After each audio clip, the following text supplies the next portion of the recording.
Ruth chapter 3.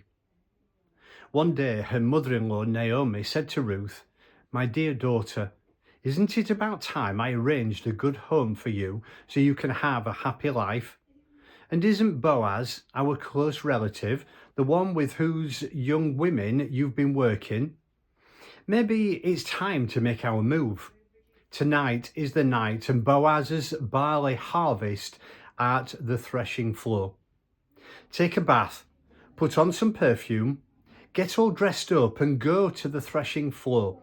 But don't let him know you're there until the party is well underway and he's had plenty of food and drink.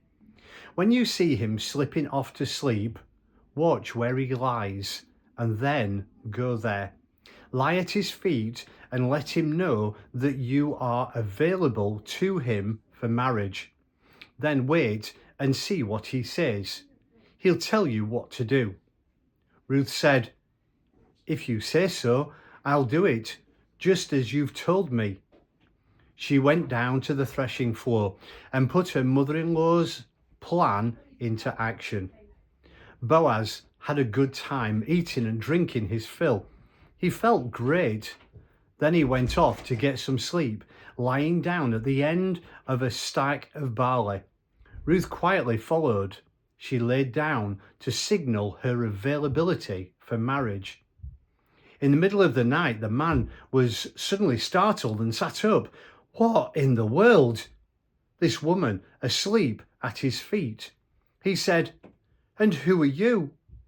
She said, "I am Ruth, your maiden. Take me under your protecting wing. You're my close relative. You know, in the circle of covenant redeemers, you do have the right to marry me." He said, "God bless you, my dear daughter. What a splendid expression of love. And when you could have had your pick of any of the young men around. And now, my dear daughter, don't you worry about a thing. I'll do all you could want or ask.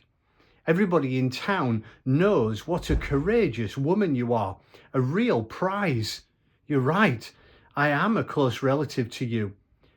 But there is one even closer than I am. So stay the rest of the night. In the morning, if he wants to exercise his customary rights and responsibilities as the closest covenant redeemer, he'll have his chance.